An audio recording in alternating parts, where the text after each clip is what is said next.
Algumas pessoas acreditam que trabalhar à noite é tranquilo, que o verdadeiro perigo só existe durante o dia.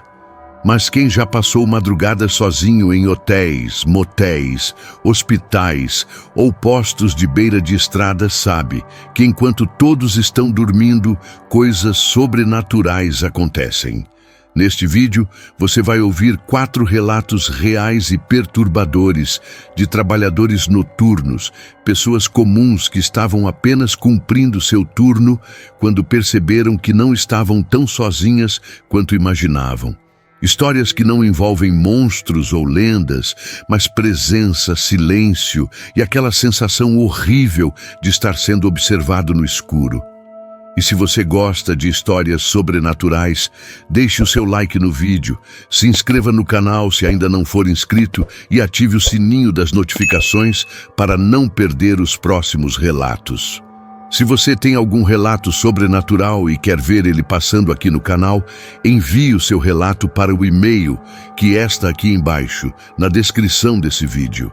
Então já se prepara, apaga a luz se tiver coragem e fica até o final, porque o último relato é o tipo de experiência que muda alguém para sempre. Trabalhar durante a madrugada em um hotel pequeno sempre me pareceu algo simples demais para ser perigoso. A maioria das pessoas imagina que o turno da noite é apenas silêncio, lugares tranquilos e horas parado esperando o tempo passar. E por muito tempo, foi exatamente assim. Eu chegava às 10 da noite, assumia a recepção e sabia que só sairia às 6 da manhã. O hotel tinha pouco movimento, poucos hóspedes e uma rotina previsível, quase entediante. Mas existe algo que ninguém te conta sobre trabalhar enquanto o resto do mundo dorme. Quando tudo fica quieto demais, você começa a perceber coisas que durante o dia passariam despercebidas. Sons, movimentos, olhares. E naquela noite, algo estava errado desde o momento em que ele entrou pela porta. O hotel era pequeno, com pouco mais de 40 quartos distribuídos em 2 andares. Durante a semana, dificilmente passávamos de 10 ou 15 quartos ocupados. O lobby era simples, uma mesa de recepção, algumas poltronas antigas encostadas na parede, uma televisão quase sempre desligada, e no corredor ao lado, máquinas de venda automática que faziam um barulho metálico constante. Atrás da mesa havia uma pequena sala onde ficava o computador e uma janela que me permitia ver todo o saguão. À noite, as portas da frente ficavam trancadas automaticamente, e qualquer pessoa que quisesse entrar precisava tocar a campainha. Era um sistema básico, mas que sempre me passou uma falsa sensação de segurança. Por volta das 11 da noite, a campainha tocou. Olhei para o monitor e vi um homem parado do lado de fora. Ele parecia comum demais para levantar suspeitas. Alto, na casa dos 40 anos, vestindo jeans e uma jaqueta esportiva, segurando uma bolsa simples. Destranquei a porta e ele entrou calmamente, sem pressa. Aproximou-se da mesa e perguntou se havia quarto disponível para aquela noite. Respondi que sim. Informei o valor e ele entregou um cartão. O pagamento pareceu normal, a máquina confirmou, e eu lhe entreguei o cartão-chave de um quarto no 2º andar. Antes de ir embora, ele me encarou por alguns segundos a mais do que o normal. Não foi um olhar agressivo, foi vazio, como se estivesse me analisando em silêncio. Depois que ele seguiu em direção ao elevador, tentei ignorar aquela sensação estranha que ficou no ar. Voltei para minha rotina, sentei na cadeira, mexi no celular, conferi as câmeras por hábito. O relógio passou da meia-noite sem nenhum movimento significativo. Foi então que levantei os olhos e percebi algo que me fez gelar. O homem estava de volta ao lobby. Ele não se aproximou da recepção. Apenas caminhou lentamente e se sentou em uma das poltronas, de frente para a televisão desligada. Não parecia irritado, nem cansado. Apenas ficou ali, imóvel, olhando para uma tela preta, como se estivesse assistindo algo que só ele podia ver. No início, tentei racionalizar. Alguns hóspedes descem porque não conseguem dormir. Outros ficam esperando o sono voltar. Mas o tempo foi passando, e ele continuava exatamente na mesma posição. Não mexia no celular, não lia, não mudava de postura. Apenas encarava a televisão apagada. Em determinado momento, precisei ir até a máquina de vendas buscar água. Ao atravessar o lobby, senti algo difícil de explicar. Não precisei olhar para ele para saber. Os olhos dele estavam em mim. Eu senti aquele olhar me acompanhando, pesado, constante, até eu voltar para trás da mesa. Meu corpo inteiro entrou em alerta. Por volta de 1 da manhã, Resolvi conferir o sistema de reservas. Foi aí que tudo começou a desmoronar.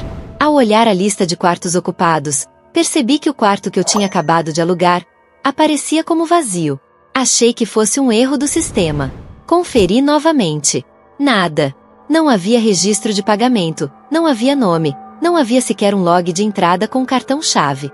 Meu coração começou a acelerar. Eu tinha certeza absoluta de que tinha feito check-in.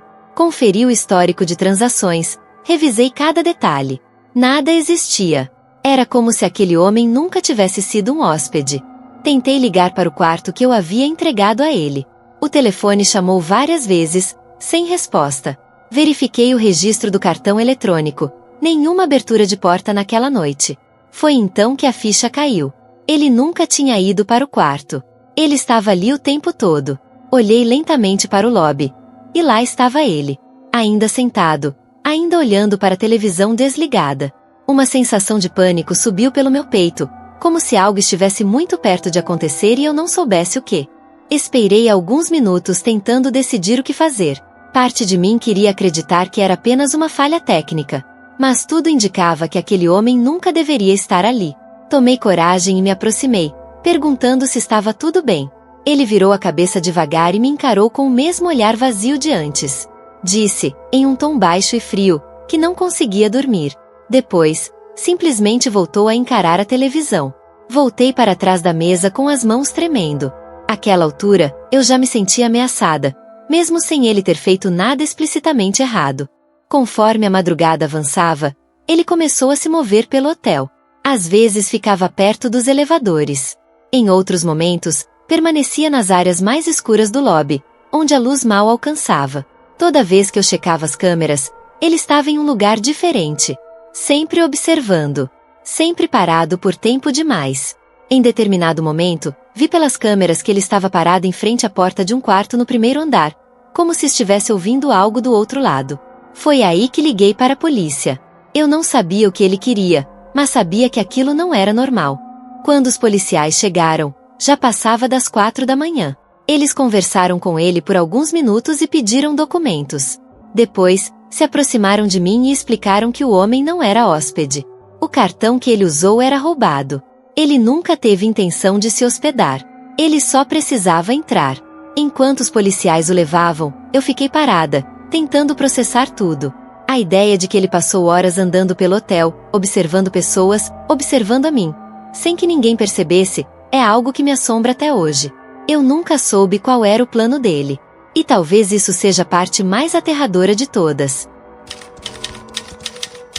Eu escolhi aquele trabalho justamente porque ele era silencioso, previsível e quase automático.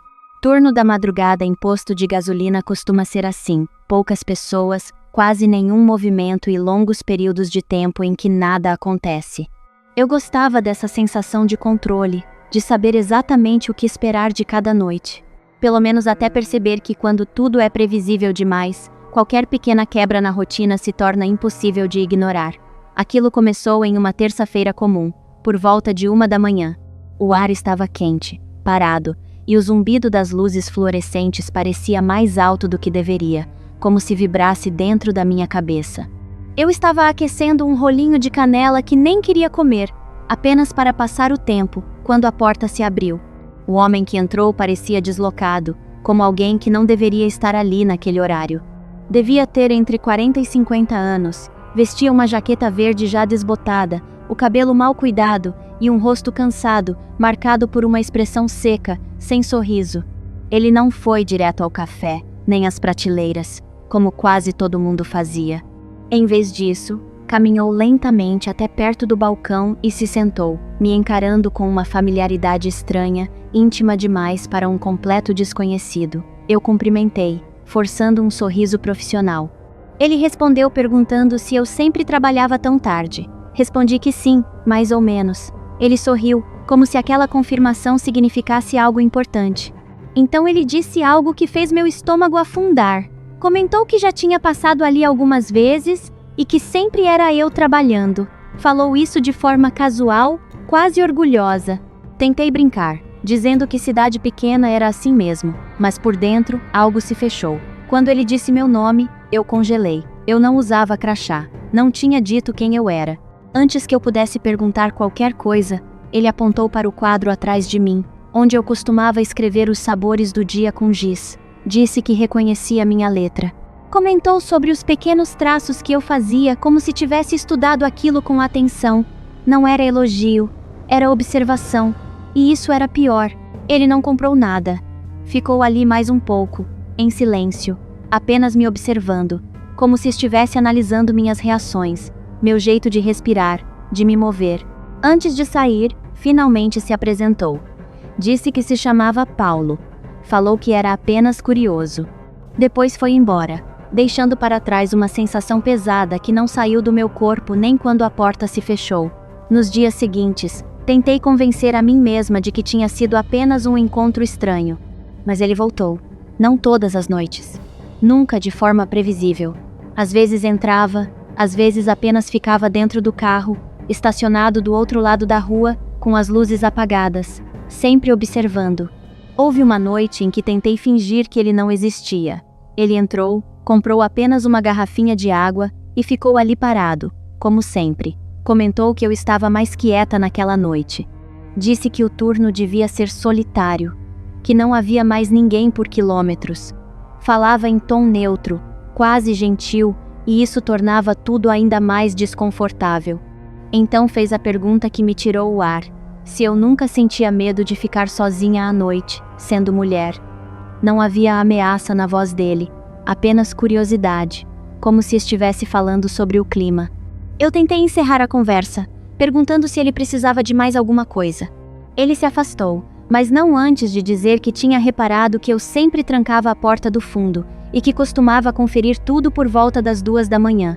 Depois daquela noite, minha vida mudou em detalhes pequenos, quase invisíveis para quem olhasse de fora. Passei a andar até o carro com as chaves entre os dedos, guardei um pedaço de ferro atrás do balcão, troquei as fechaduras do apartamento, dormia com portas fechadas, luzes acesas, qualquer coisa que me desse a sensação de segurança. Às vezes ele desaparecia por dias, até semanas. E isso não trazia alívio, pelo contrário, tornava tudo pior porque eu nunca sabia quando ele voltaria. Até a noite em que, ao retornar do meu intervalo rápido, encontrei uma foto Polaroid deixada sobre o balcão. A foto era minha. Mostrava meu reflexo na porta do banheiro externo do posto. Tinha sido tirada naquela mesma noite, de perto, muito perto. Não havia bilhete, apenas marcas circuladas com caneta em tons estranhos, destacando detalhes que só alguém que observa demais perceberia.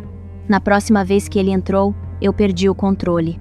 Disse que ele precisava sair, que se ficasse, eu chamaria a polícia. Pela primeira vez, ele pareceu ofendido. Disse que entendia, que tinha ido longe demais. Quando eu disse que aquilo era perseguição, ele respondeu calmamente que só achava que eu parecia alguém acostumada a ser ignorada, que talvez eu apreciasse a atenção. A foto era minha, mostrava meu reflexo na porta do banheiro externo do posto. Tinha sido tirada naquela mesma noite, de perto, muito perto. Não havia bilhete, apenas marcas circuladas com caneta em tons estranhos, destacando detalhes que só alguém que observa demais perceberia. Na próxima vez que ele entrou, eu perdi o controle.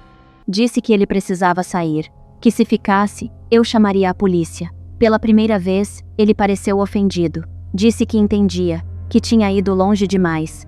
Quando eu disse que aquilo era perseguição, ele respondeu calmamente que só achava que eu parecia alguém acostumada a ser ignorada, que talvez eu apreciasse a atenção. Quando ele começou a listar detalhes do meu corpo, da minha postura, até do jeito que eu caminhava quando estava cansada, eu já estava ligando para a polícia. Ele não tentou fugir, não discutiu, apenas ficou parado, esperando. No carro dele, os policiais encontraram um caderno cheio de datas, horários e anotações, tudo sobre mim.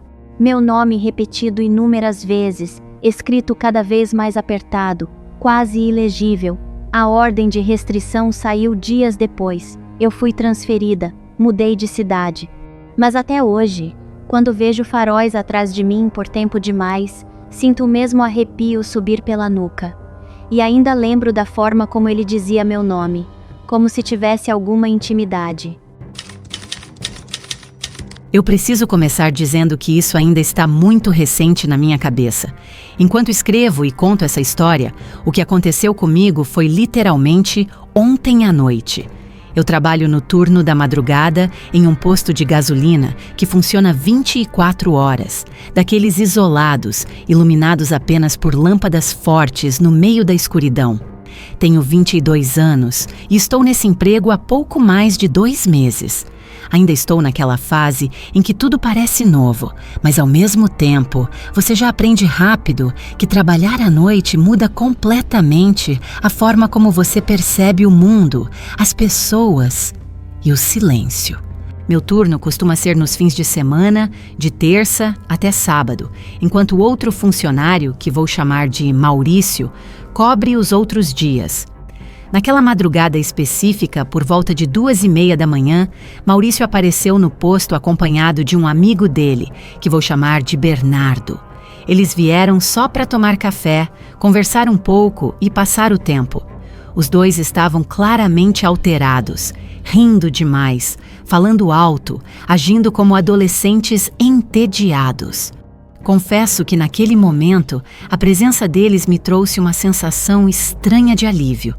Não era comum ter companhia naquele horário, e o tédio da madrugada faz qualquer interação parecer bem-vinda. Enquanto conversávamos sobre coisas aleatórias, Bernardo comentou algo que mudou completamente o clima da noite. Ele disse que havia um carro parado no estacionamento, com as luzes acesas e o motor ligado, e alguém dentro. Segundo ele, aquele carro já estava ali antes mesmo de eles entrarem na loja.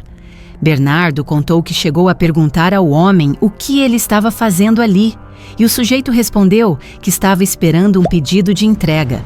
Aquilo não fazia sentido nenhum.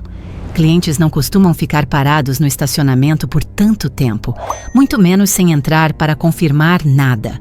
O mais estranho era que eu não tinha recebido pedido algum havia quase 2 horas.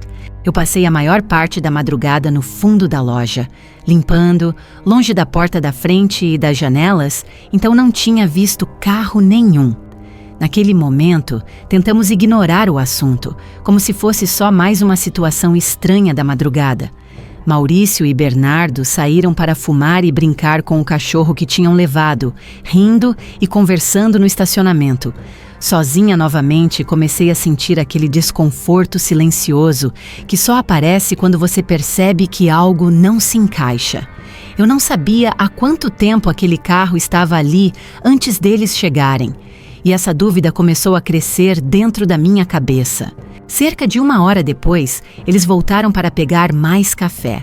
E foi aí que Maurício começou a me contar os detalhes com mais seriedade. Ele disse que durante todo o tempo em que ficaram do lado de fora, o homem no carro observava constantemente, alternando o olhar entre eles, a entrada do estacionamento e a porta da loja.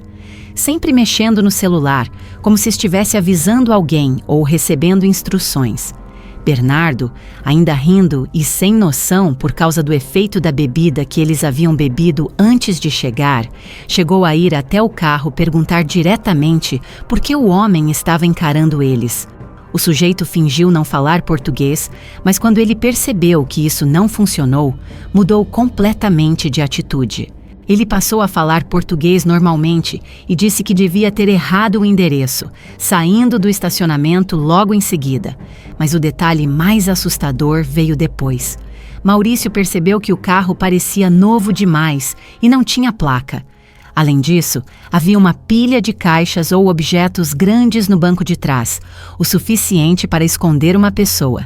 E como se isso não fosse estranho o bastante, outro carro entrou no estacionamento logo depois, também sem placas, também com as luzes apagadas. Assim que o primeiro carro saiu, o segundo imediatamente o seguiu. Aquilo não parecia coincidência, parecia que tinham combinado. Maurício ficou mais alguns minutos comigo antes de ir embora, pedindo para eu ficar atenta, para manter os olhos abertos. Por volta das 6 da manhã, ele voltou mais uma vez para pegar café e checar se eu estava bem. Já completamente sóbrio, ele parecia visivelmente abalado. Disse que, mesmo estando alterado antes, tinha sentido medo. Comentou como o comportamento do homem no carro era estranho, como ele observava tudo ao redor com atenção excessiva, como se estivesse esperando o momento certo para agir. Ele admitiu que se eu estivesse sozinha naquela hora, sem eles ali fazendo barulho e chamando atenção, o desfecho poderia ter sido muito diferente. Depois que ele foi embora, a loja voltou ao silêncio absoluto. As luzes, o som distante da estrada, o reflexo do vidro, tudo parecia mais pesado. Eu comecei a pensar em todas as possibilidades que poderiam ter acontecido se Maurício e Bernardo não tivessem aparecido naquela madrugada. 2 carros, sem placas, pessoas possivelmente escondidas, observando meus horários, minha rotina. Eu costumo carregar um spray de pimenta como proteção comigo, mas meu instinto gritava que, se houvesse mais de uma pessoa envolvida, nada daquilo teria terminado bem. A ideia de que eu poderia ter sido um alvo me deixou até meu estômago embrulhado, que me sinto assim até agora. Eu trabalho novamente esta noite. Ainda não sei se vou conseguir fazer isso sem olhar constantemente para o estacionamento, para cada carro que desacelerar perto da entrada. Eu espero, sinceramente, não ter nenhuma atualização dessa história. Espero que aquilo tenha sido apenas um aviso silencioso de algo que quase aconteceu, e não o começo de algo pior. Mas desde ontem, uma coisa ficou clara para mim. Trabalhar à noite não é apenas enfrentar o cansaço e o tédio. Às vezes, é sobreviver ao que você nunca chegou a ver de verdade. Meu nome não importa tanto quanto o que eu vivi naquela madrugada, mas para fins de história, pode me chamar de Daniel. Eu tinha 29 anos na época e trabalhava no turno da noite em um pequeno hotel rural, daqueles que parecem esquecidos pelo tempo. Não era parte de nenhuma rede grande, não tinha letreiro chamativo, nem movimento constante. Era um negócio de família, simples, com 2 escadas, um estacionamento de terra batida e pouco mais de 20 quartos espalhados em 2 blocos baixos. Meu turno começava às 10 da noite e só terminava às 6 da manhã, sempre envolto naquele silêncio estranho que só quem trabalha de madrugada conhece. Eu escolhi esse trabalho justamente por isso. Nunca fui muito sociável, nunca gostei de lugares cheios ou de conversas forçadas, então passar horas sozinho, com poucas interações humanas, parecia perfeito para mim. Pelo menos parecia, até aquela noite. A rotina do hotel era previsível a ponto de eu quase conseguir medir o tempo pelos sons do prédio. O aquecedor fazia um clique seco a cada certo intervalo. As paredes estalavam quando a temperatura caía e a porta de vidro da recepção rangia levemente sempre que algum hóspede voltava tarde e passava o cartão. Eu já conhecia cada ruído, cada eco, cada sombra projetada pelas lâmpadas antigas do lobby. O escritório da frente tinha uma mesa simples, alguns panfletos turísticos que ninguém pegava, uma máquina de café barulhenta e atrás um corredor estreito que levava-se a um segundo escritório, onde eu passava a maior parte da noite.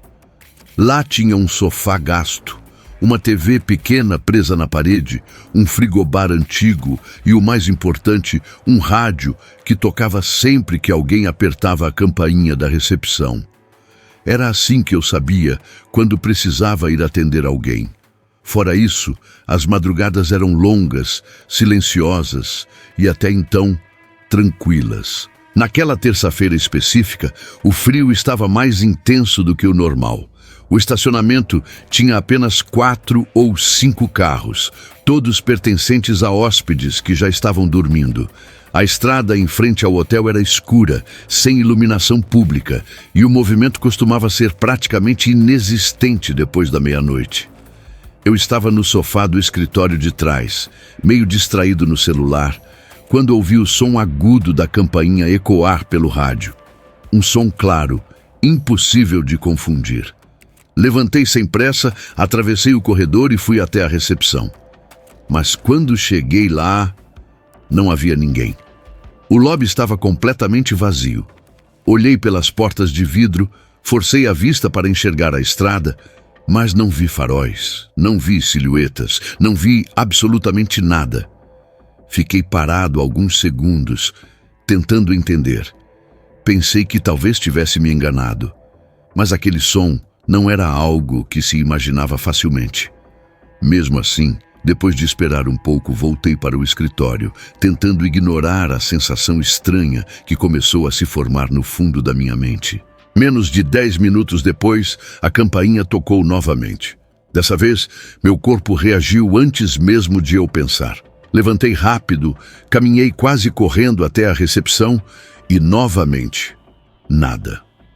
O vazio parecia ainda mais pesado agora.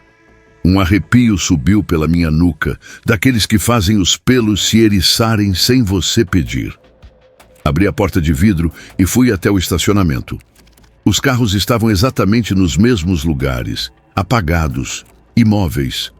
Caminhei até a beira da estrada, olhei para os dois lados e a sensação era de que o mundo inteiro tinha parado. Nenhum som de motor, nenhum vento, nenhum sinal de vida. Voltei para dentro tentando racionalizar. Pensei que talvez fosse algum hóspede bêbado brincando, alguém entediado tentando me assustar.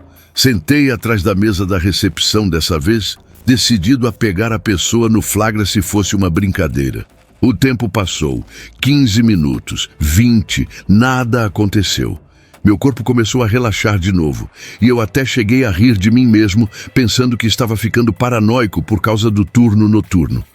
Abri o computador, encostei na cadeira, e então a campainha tocou de novo. O susto foi tão grande que senti uma fisgada na cabeça quando levantei rápido demais. Olhei em volta, dei a volta na mesa, conferi cada canto do lobby, os banheiros, o corredor. Voltei a sair do prédio com a lanterna do celular ligada. Nada, apenas silêncio. Um silêncio pesado, opressor, que parecia pressionar meus ouvidos. Foi nesse momento que decidi fazer algo diferente.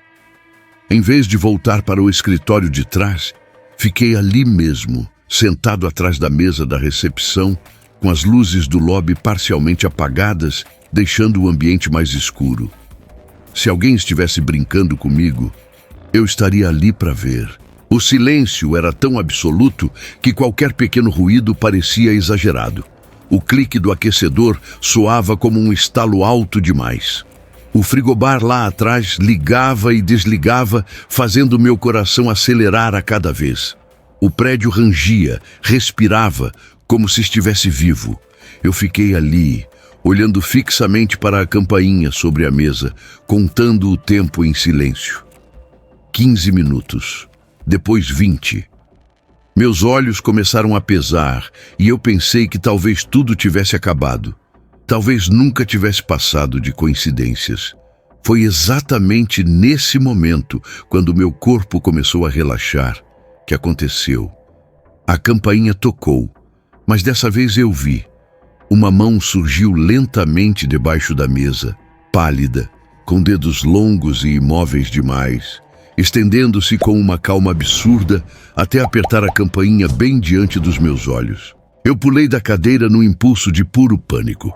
Corri para o escritório de trás, bati a porta com força e tranquei. Meu coração parecia querer sair pela garganta e eu mal conseguia respirar. Minha mente girava, tentando entender como alguém podia estar escondido ali, tão perto, por tanto tempo, sem fazer um único som. Tremendo, forcei-me a olhar os monitores das câmeras de segurança. No lobby, vi a cadeira caída, resultado da minha fuga desesperada. A mesa parecia vazia, até que, no canto da imagem, vi um movimento. Uma silhueta se ergueu lentamente de trás da mesa. Não dava para ver detalhes, apenas o contorno do corpo e o brilho frio dos olhos encarando diretamente a câmera. Eu me afastei do monitor, sentindo o pânico tomar conta. Com as mãos tremendo, liguei para a polícia, tentando explicar entre palavras desconcertadas que havia alguém escondido no hotel. Enquanto falava ao telefone, criei coragem para olhar novamente as câmeras. Vi o homem sair de trás da mesa com uma agilidade estranha, caminhar pelo lobby como se estivesse procurando algo. e então seguir em direção ao corredor que levava ao escritório onde eu estava trancado.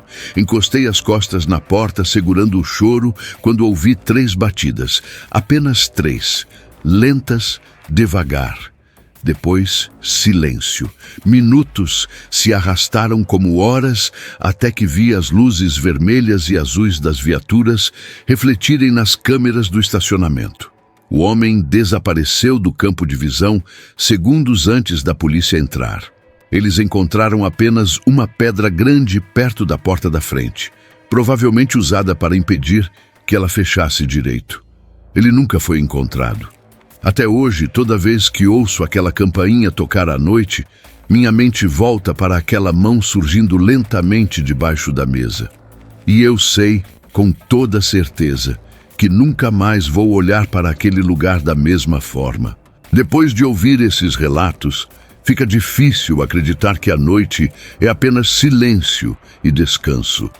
Para quem trabalha quando o resto do mundo dorme, cada corredor vazio, cada luz acesa ao longe e cada som fora do lugar pode esconder algo que nunca deveria estar ali.